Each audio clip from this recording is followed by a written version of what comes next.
அதில் கொத்து நான் காமிக்கிறேன். இப்போ தான் களை கொத்தி போன வாரம் தான் தீனி அடித்தோம். எவ்வளோ பில்லி வந்துருச்சு போகிற அதுக்குள்ளே.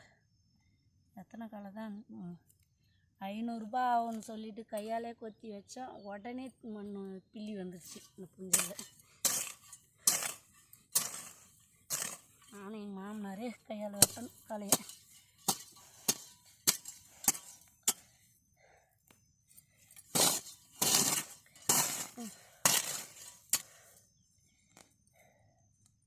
மழை அன்னைக்கும் எவ்வளோ வேறு வருது பாருங்க. அப்பா இல்லை பாருங்க, அவ்வளோ வேறு வரும். எங்கள் மாமனார் அங்கே மாடு மேய்க்கிறாரு பாரு ஒரு வகையிலே. வேறு சங்கீதா வந்தால் அங்கே ஆடு மேய்க்குது. சங்கீதா தேர்தான் வந்து வெறும் சங்கீதா கோல் வச்சு ஆடு மேய்க்கிறதுலாம் பார்க்க போகுது வந்து. கோல் வச்சு ஆயா மாரி பார்க்குதில்ல வந்து. அது எப்படி மத சுருண் பண்ணது, எப்படி சுருண் மறுபடி இது அம்மா எடுக்குது. பூ காலைல தெரிய மாட்டேங்குது. இல்லை பூ செமிக்காகுது.